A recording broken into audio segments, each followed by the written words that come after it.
All right.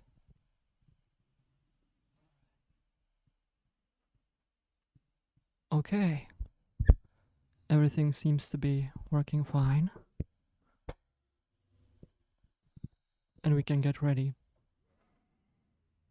to heal some loneliness right here and right now. And so I just want to take a moment to welcome you to this transmission where I've been feeling the energy of this transmission since yesterday evening. And this is a really wonderful opportunity to let go of some of the most limiting beliefs we have about loneliness. And so before we jump into any healing that needs to be done within ourselves, let's just take a moment and acknowledge that the most important thing about loneliness is that loneliness is not healed by us trying to chase it away, push it away, or somehow fix it. Because the most painful thing about loneliness is not actually the loneliness itself, but it is what we believe about it. And so you can fill in the blank for yourself, and maybe you can even share this in the chat, where loneliness means something about me. Usually, it's things like loneliness means I will be alone forever. Loneliness means that I am unworthy. Loneliness means that I am unlovable, worthless, or unsafe. And so you can just ask this question of yourself: what does loneliness mean to me? What do I associate with it? Which is really going to show us what our relationship with loneliness is. And the more out of alignment relationship you're going to have with loneliness, meaning you're just not going to see the emotion through the eyes of truth, through the eyes of clarity, and this goes for any emotion, the more out of alignment your relationship with any emotion is, the more painful and insufferable your experience of that emotion is going to be. And so loneliness in and of itself doesn't have to be painful. Sometimes it can be overwhelming, it can be uncomfortable. But what we believe about loneliness is what very often makes it far, far worse than it has to be. Because when we stop believing superstitious things about loneliness, then we can acknowledge loneliness for what it truly is, which is a sensation in our body. Without all the subconscious association we put on it, it is just a sensation in our body. It doesn't mean it's going to last forever. It doesn't mean you're going to be alone forever. It doesn't mean you're going to be abandoned, betrayed, taken advantage of, if you let all of this loneliness in. It doesn't actually mean anything at all. It is simply a healing taking place within you. A healing that you don't even have to be in charge of, but healing that you are simply holding space for, and that you are creating a relationship with. Because the true meaning of loneliness, contrary to popular belief, is not actually that loneliness is caused by the absence of other people. That's never the truth. Sometimes the ending of relationships can trigger loneliness within us. And yet, the absence of other people is not the cause of loneliness at all. Because perhaps you've had this experience where you are in a crowded room full of all kinds of people, and yet you can't help but feel unbelievably alone, lonely, even when you are surrounded by others who perhaps claim that they love you and care about you. And yet, you can't help but feel horribly alone. Now, why is that? That is because loneliness is a sensation of being disconnected from your own consciousness. Most of the time, other people can really help you to be more connected to your own consciousness, to spirit, to love. And when there are people who can help you be more connected to yourself, that's wonderful. But more often than not, we find that connection within ourselves. It's wonderful when there are others, but we don't have to outsource our connection to spirit, to them, because trying to do so is an impossible task. That connection can be only found within you. And so the first step of dissolving loneliness, besides figuring out or noticing all the things we believe about loneliness, the first step is acknowledging that loneliness is simply a disconnection from spirit. It's a memory of where we felt disconnected. And we have an opportunity to heal that. And I'm inviting you into that space of healing right now.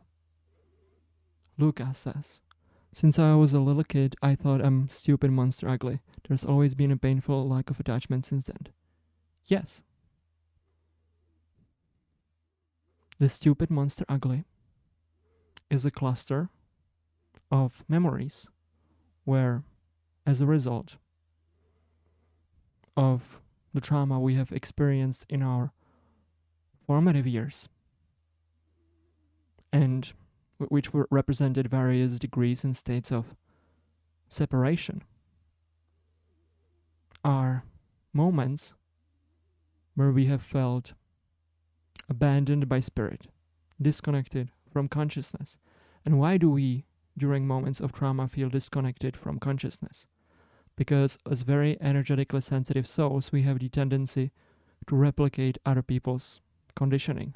And so the people around us who are raising us, and sometimes who are traumatizing us, are on some level disconnected from spirit. And so we take that on, and we replicate that disconnection within us. And so you would be amazed to believe that that disconnection within you that you have taken on in those moments of trauma have actually nothing to do with you. It's not even you being disconnected from anything. It is just you sensing the disconnection you have felt around others, around your family.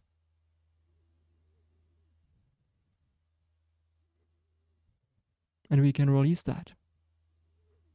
And you can even say to yourself, you can put a hand on your heart, and you can say, I allow all memories of separation and disconnection from spirit that are not actually mine and that don't belong to me, that I have simply taken on from the people who abused, neglected, and traumatized me. I allow all those memories to be cleared out of my energy field and returned to the light that I am, transmuting and transforming any sensations of loneliness or disconnection within me. For how could I ever be disconnected if I am the source of connection itself? And so I'm healed. Now just feel into that. How could we really be disconnected if the truth of what we are is the source of connection itself? Because to say that I am a disconnected person is to say I am disconnected, is to imagine yourself to be a separate person that is somehow separate from the universe that you are. But you have never been separate from the universe that you are, because you are the universe.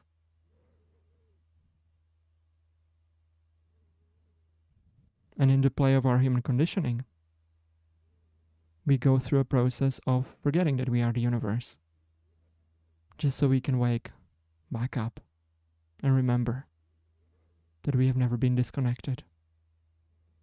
We are the source of connection that resolves all of it, and that has in truth been untouched and unharmed by any of this at all.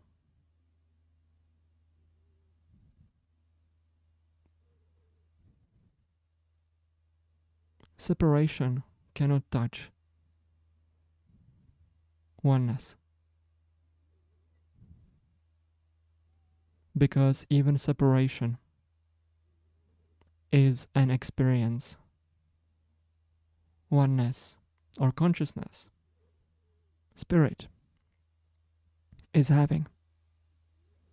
And so you may have had the experience of the attachment being broken. And I'm really sorry, by the way. This is not to be said or communicated from a lack of compassion, because the traumas we go through are real and they are serious. But many of us have had the experience of experiencing various attachment traumas, myself included.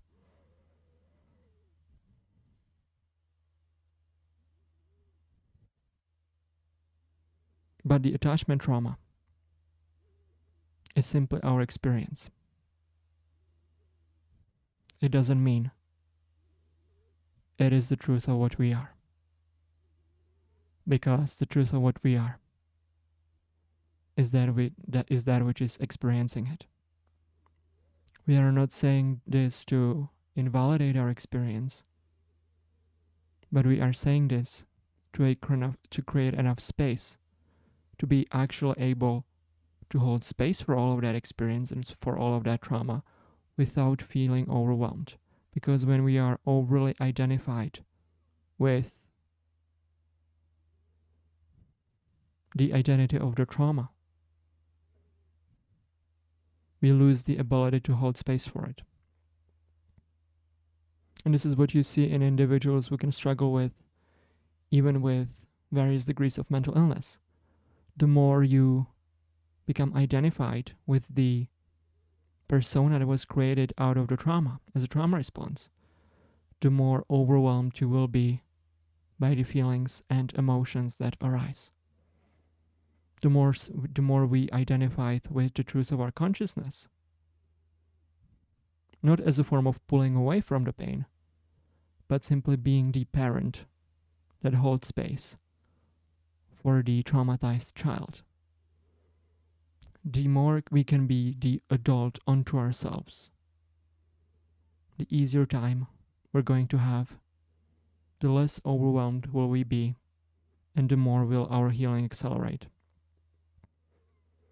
Where it doesn't have to feel like we have to spend entire lifetimes healing various degrees of trauma. Rimjim is saying something about lagging. I'm not sure. I don't. I can check from my end if it's lagging.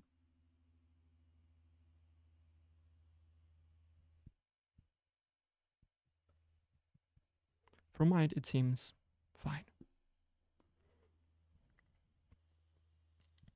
So, as we are sitting here, taking all of this in, let's just take a few breaths to ground the energy into our nervous system, where it's wonderful when we can transmit wisdom that can bring clarity about some of our deepest struggles.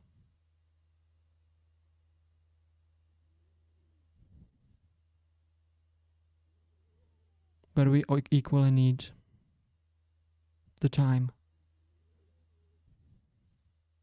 that is necessary for all the light to be digested.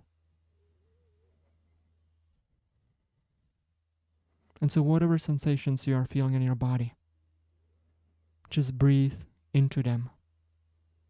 And may every breath send a message to your nervous system saying, you are not alone.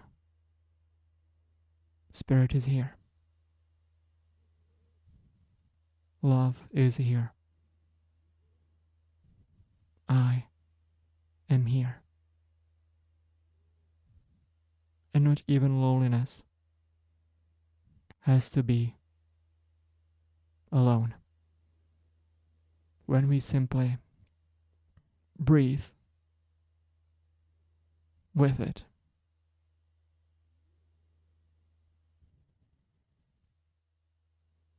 because only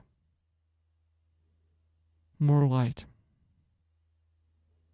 can be delivered to each and every emotion within you once we choose to breathe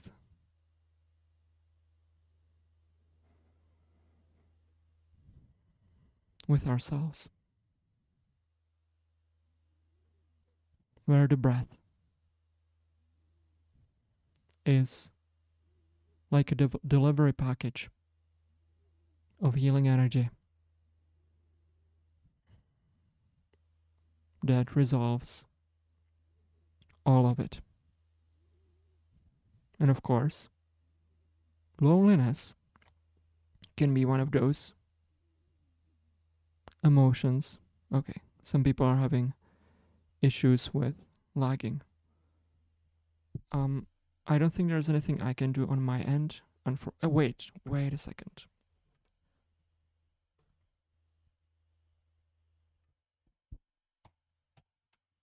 Okay. I think I may have fixed it. So I think I fixed it on my end. If it still keeps on lagging, apologies. There's not much else I can do right now. Hopefully it will be okay now.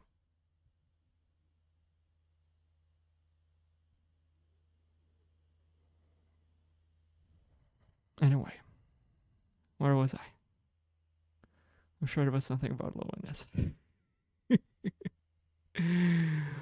I am sure it is something about loneliness. Oh, yes, loneliness is one of those emotions that can make it very seductive to start grasping for external things to make ourselves feel less lonely or to suppress the feeling altogether.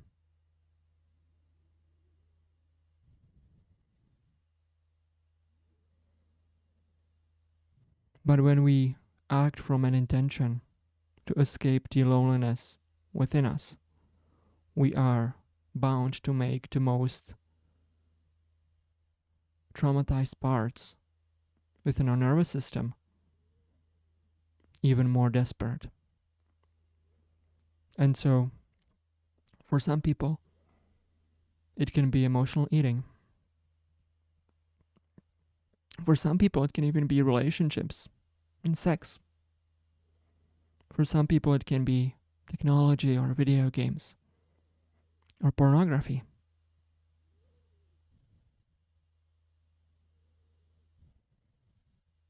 And we are oftentimes in the mindset of it is not safe to feel this emotion, this loneliness within me. And so I'm going to do everything in my power to escape it. And of course, by the perfection of the universe, in the end, we will always be returned back to the feeling itself whenever it's our time to face it. And so why don't we take a radical invitation and face our loneliness right now by saying the following words of courage. And the words are, I am ready to feel my loneliness now. I am ready to face all of it now. I am ready to be here with it now. Because what the inner child within you, what the lonely inner child within you, really wants to know the most, and what it needs the most, is that it needs to know that once it reveals all of its deepest emotions and feelings within you, that you are not going to run away from it, just like all the people in your past did. Because so often when we are growing up in our families, we have the experience of feeling all kinds of emotions. We're feeling fear, anger, guilt, shame, all kinds of stuff. And loneliness. And once we take those emotions and we start sharing them with our parents, suddenly we are too much. Our feelings are too much. And they really shouldn't be shared. And we start shutting them down. and we start pulling away from the emotions within us in favor of fitting into our family of origin. Or if loneliness was not something that was welcomed in the interactions or conversations about emotions that you may or may not have had in your family, you may have a tendency to simply pull away from it and run away from it, which mirrors the behavior of the people we wanted to be loved by. And so us choosing to go towards the emotion, towards the feeling, towards the loneliness, not only is it going to help us heal the loneliness, but it's actually going to repair and cut all the cords with all the people in our past who have shut us down because we are choosing to be different than them. We are choosing to treat ourselves better than we ever did. We are choosing to be more compassionate towards ourselves than perhaps our parents ever were.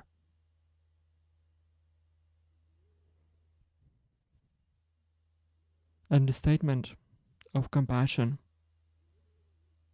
that the universe wants to share with you right now is, I am here with you.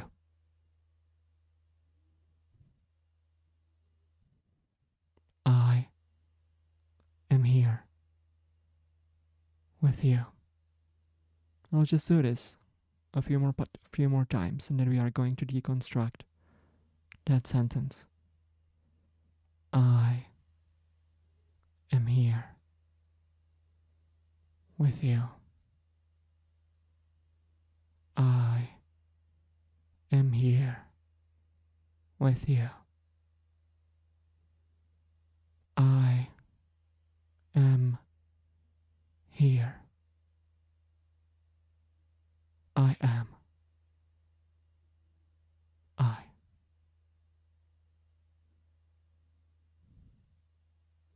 The I am here with you is, of course, a statement of companionship.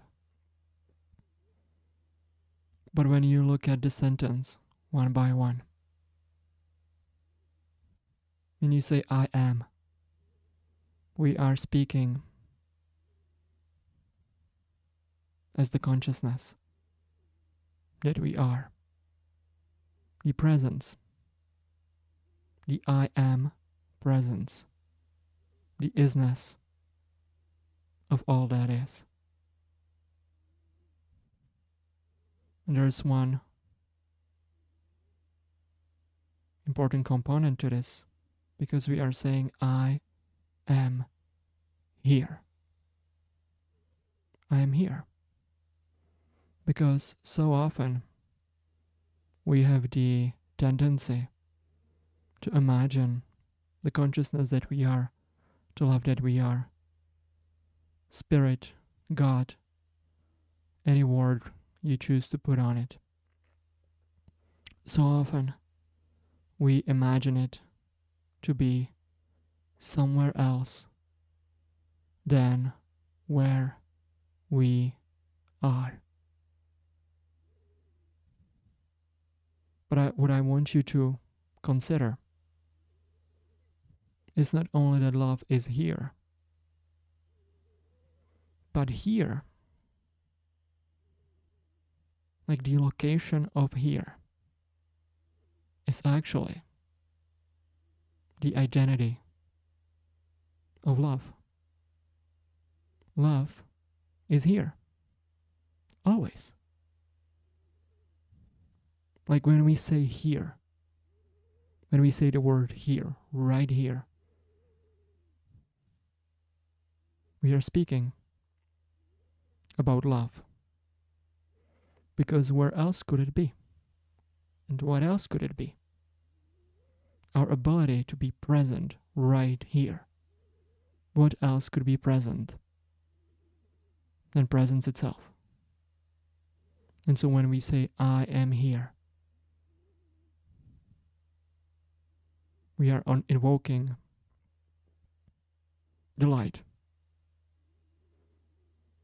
that has always been present and will always be present and has the capacity to be present with anything at all. And not only are we healing and dissolving loneliness, but we are equally remembering our inherent divine power.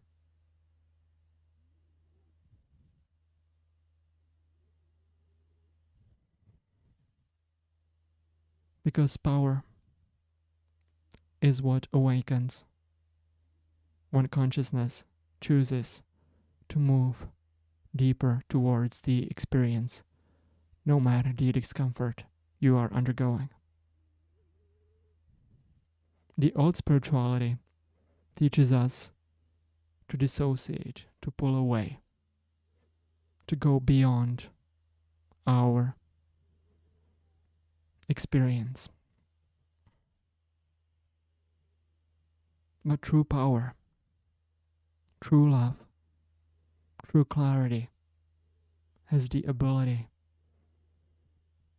to move deeper into the experience, closer to the experience, where the goal is not to get away from anything, is not to transcend the world, is not to transcend the illusion of suffering, is not to transcend Maya,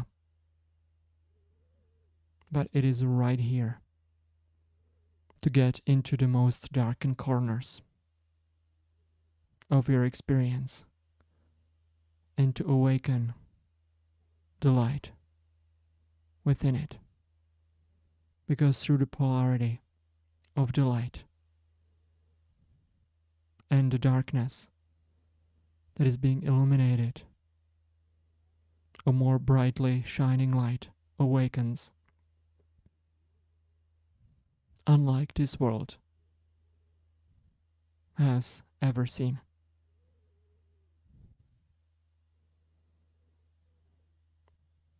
And so that's all very nice. We are dissolving loneliness over here.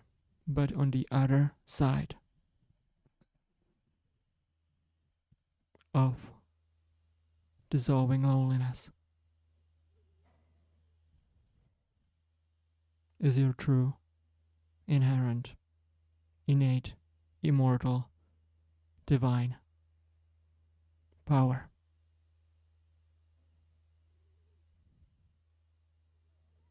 That renders you incapable of actually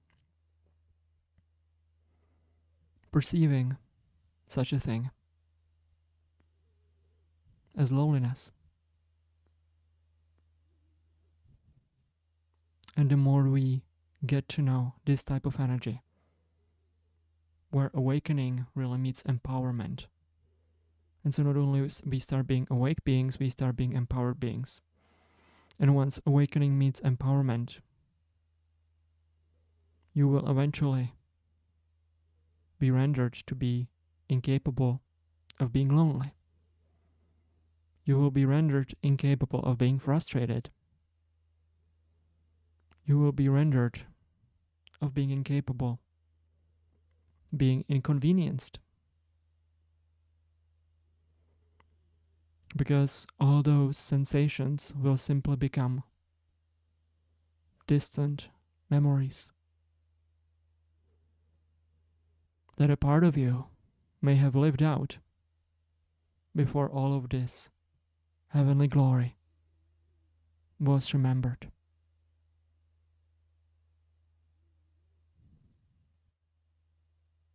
And you simply enter a completely new reality. Where it's not like at first there was loneliness and then it was resolved. But we jump into a different timeline where the loneliness we were feeling before never even existed. And so if you wish to process your emotions, that's all good and well. And we can clear our emotions, we can clear all the cellular trauma. That is work that I'm very keen on doing. But eventually, we move into a state of clearing, into a state of sovereignty. Where sovereignty doesn't clear anything, it simply praises the light within all things. Because it can only see and perceive the light within all things. And we move from something that is called karma, where karma represents the constant need for more clearing, more healing, more getting rid of, more transmuting. And we move from karma into dharma, which is your soul's highest embodiment, which is the embodiment of light, which is manifesting heaven on earth for yourself and for humanity as a whole. No more endless karmic clearing, but simply living out the highest dharma of your soul. That your soul had as an intention prior to incarnation. And what oftentimes happens is that we, unfortunately, throughout our life, we get stuck in the karmic path, which is fine. But we get stuck in a state of clearing. And it seems like there are always endless things to clear and resolve. And as we keep on clearing more, resolving more, fixing more, digging up more stuff, what ends up happening is that because we have created a habit out of clearing, we are actually seeking and recreating more things to clear. But if we wish to live out our soul's highest potential, which is a path of dharma, we do not do endless clearing. We simply activate the light that we are. And that is exactly what's happening right now. If you feel into the energy, if you are receiving this transmission, it confirms that your soul's potential is now being activated within you. Where you're going to leave this transmission. And it's not like you're going to be more healed, more transformed, and you have had more things to transmute within you. But there's going to be a new you that will simply relate to life and see life differently. Because we are entering a new vibrational experience through a portal of grace together, myself included.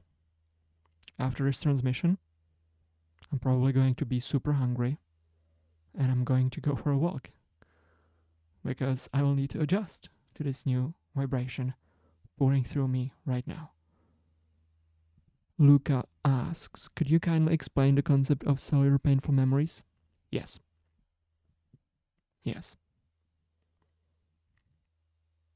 as we incarnate into human bodies, we each have a certain degree of memories encoded within our body, within our nervous system, and it goes so deep as an imprint that actually imprints into our cells. The emotions and traumas we experience are encoded within the cells of humanity. And so the clearings that we do, when we do them thoroughly, when we feel our emotions to completion, we are actually changing our bodies down to the cellular level, where you may feel like you have had certain traumas experienced in your lifetime, maybe in your childhood. And yet, we equally each carry certain cellular memories that we may not even have the memory of, because it's simultaneously passed down through generations and through DNA. And so we are not clearing simply the things that we have experienced. We are clearing the collective experiences humanity has been storing within the cells of their bodies. And so we have the opportunity to transform. And we transform our DNA from carbon-based DNA, which is the three-dimensional ego-based paradigm, which is not wrong, it's just what we are shifting out of. And we transform into crystalline DNA, which is the activated potential of your soul's light. And it is the new dimensional vibrational reality that we are moving into, no longer existing as a person that feels somehow separate from the universe, but the light itself, awake in a human form, living out the highest dream of the divine that you are. That is the Dharma of your soul. It's endless service to the divine. And the more you are in service to the divine, the more you will be served. The more you are in service to the light, the more light you will receive. The more abundance shall be given. It's just that we have to follow the process that goes in a particular order, where oftentimes when we feel the most desperate and lonely, and when we feel like we need more abundance, more certainty, more friends, more money, more anything, it is not actually our time to receive those things, because we are living out timelines that are designed for us to clear out all the carbon-based DNA and eventually activate the crystalline DNA. And as we transform down to the cellular level, the abundance that is your birthright shall be received. And a lot of the manifestation stuff is taught how do you make your way out of lack into abundance. But what if the only reason you are experiencing lack is because that's what you are destined to clear out of humanity?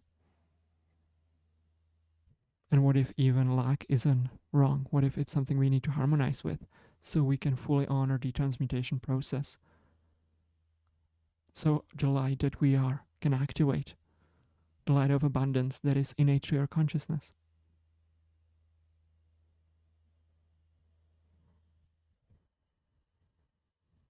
What if loneliness isn't something that we need to resolve or fix?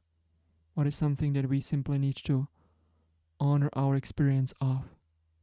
And the more permission we have to feel lonely, the less desperate we are going to feel, and the more accelerated our healing will be, and the more of your light will be given the permission to enter your field. I'm glad you're feeling relief. Wonderful. That is wonderful. Love you guys so much. This is so much fun. Anyway,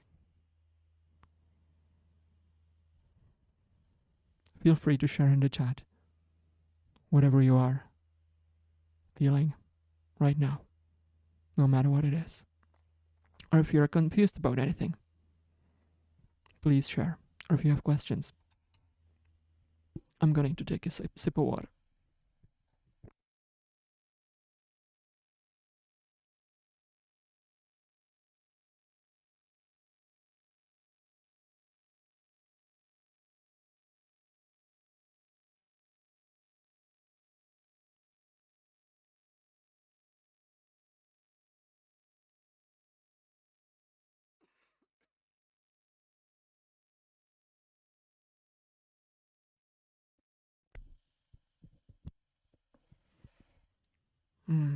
Renjim is feeling serene.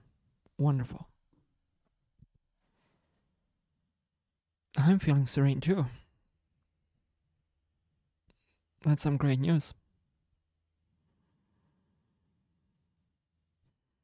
It is actually very calming and connecting. It is very connecting. Because the reason why we feel disconnected as human beings is that we seek connection in the places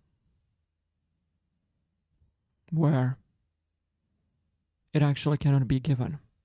And when we take this from the spiritual level down to the human level, it's the reason why we end up in unhealthy, toxic relationships and partnerships. Because we are being motivated by our aversion to our own loneliness. And that is what we would call trauma bonding. And for most human beings on planet Earth, to get into a relationship means a mutual agreement of, I want you to rescue me from my loneliness, while I'll do my best to rescue you from your loneliness. And isn't that a huge betrayal to the most lonely part within you that just wants you to be with it? Isn't that actually a betrayal towards the inner child that simply desires your presence? You're not here to rescue anyone from their loneliness, and equally, nobody is here to rescue you from your own loneliness. Loneliness is here to be felt, faced, and healed by the power of your own divine presence.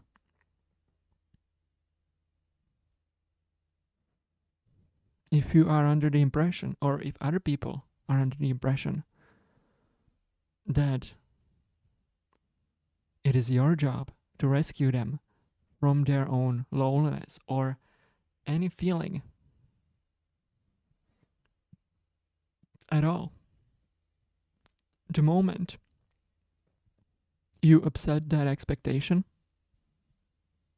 they're gonna lose it. And they're gonna blame you. They can even lash out. They can attack. They can start manipulating. They can start controlling. And isn't that just the best? Like, for real. And so this is why we need to get really clear on why it's so important to be okay with facing our own loneliness, and why it's okay for others to face their own loneliness in our absence. It's okay. We are not responsible for other people's refusal to face themselves. We are not responsible for other people's emotions. Of course, we don't hurt anyone on purpose and say, well, I'm not responsible for doing that. Of course, we don't do that. That would be gaslighting. But we are not responsible for other people's loneliness. It is not our job to rescue anyone at all. And it is not other people's job to rescue us. It is simply our opportunity to celebrate the light that you are reflected in the heart of another.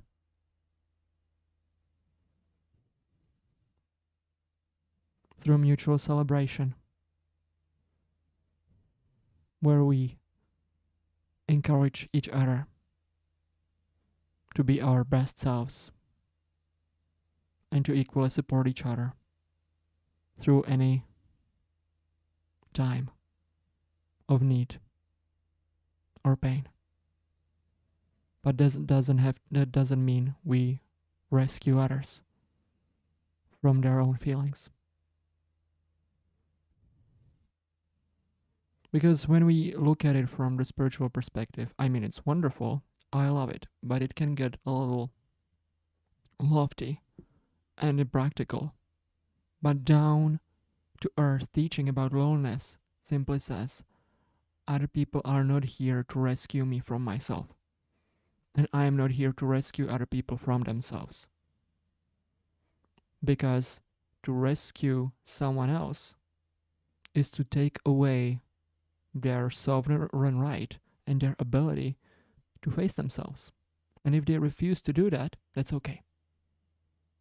They'll have some other place to be, where you will no longer be triggering the feelings they don't want to face. But you don't have to rescue them in their presence. And when other people have other place to be, a lot of the times, it's time to face our own loneliness. I've been there. I've had a massive exodus of people just leaving me, just out of nowhere, turning on me, betraying me, lying about me, out of nowhere. That has happened to me. I've had that experience, actually. And I'm not gonna lie, it was completely devastating and brutal. And so if you feel devastated by the actions of other people, if you feel devastated by the loneliness that you are feeling in the aftermath of someone else leaving you, abandoning you, or betraying you, that's okay. Relationships can be rough. Relationships can be brutal. But when we are committed to a journey of facing ourselves, we have the ability to navigate relationships with grace, where no matter what happens, I will not turn away from the feelings that are meant to be faced within me. Because the moment we start turning away from what needs to be faced is when lashing out starts happening. And when lashing out starts happening, we are entraining in a dance of trauma bonding.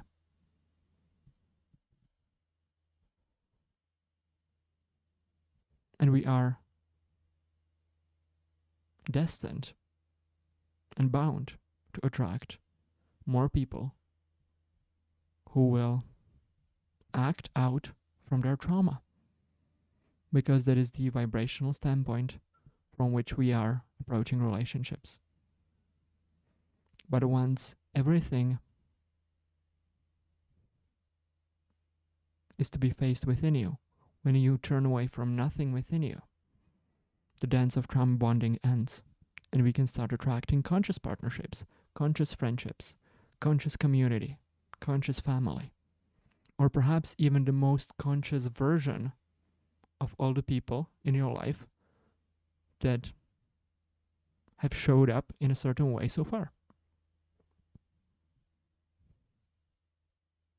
And so we start manifesting the most conscious versions of other people, simply because we are no longer willing to play the avoidance game. We are no longer hiding our feelings in other people's pockets.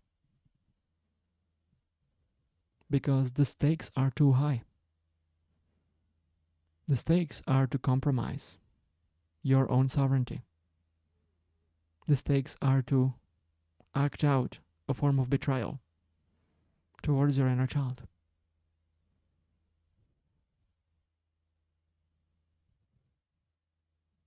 And when we do that, our healing journey slows down. And we are that much further away from living out the highest dharma of our soul.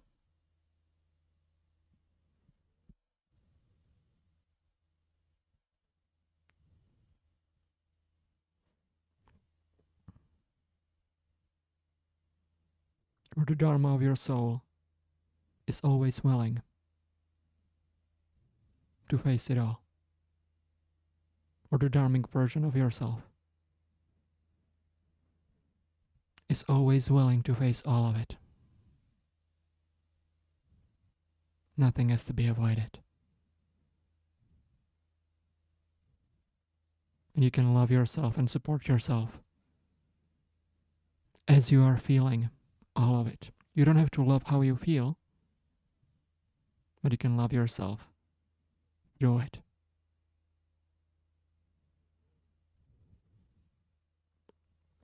And so as we wrap up this transmission, let's just make this into a healing mantra where we put a hand on our heart and we say, I am not here to run away from anything. I am not here to avoid anything. I am here to face it all.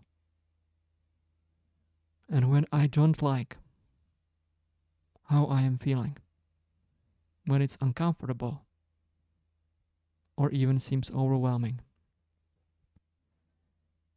may I take a step back and anchor myself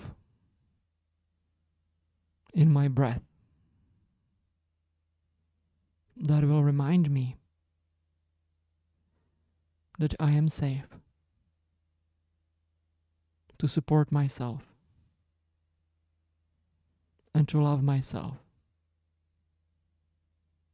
through all of it.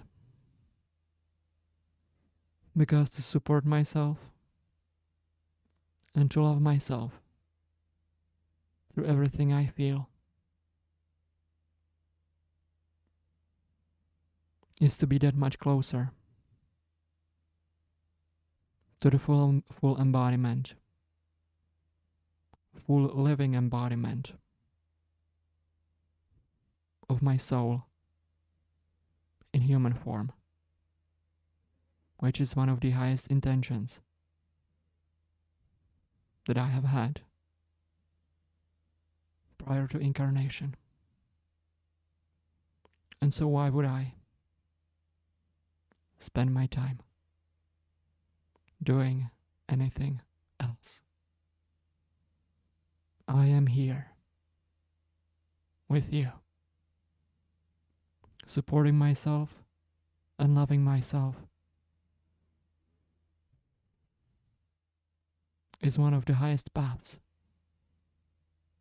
that I am now ready to live out as I enter a brand new timeline as a completely new version of myself. Hello world, here I am. Here I am.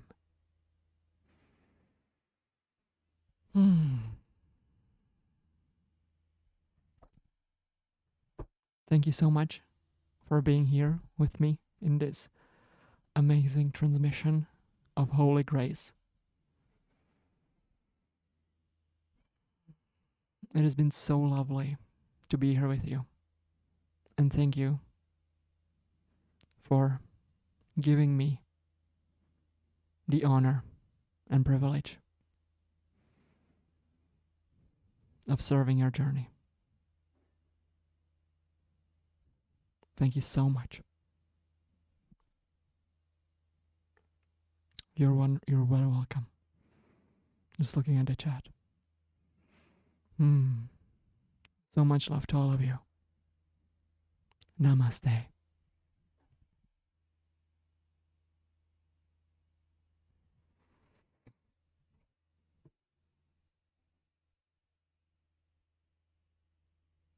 Mm-hmm.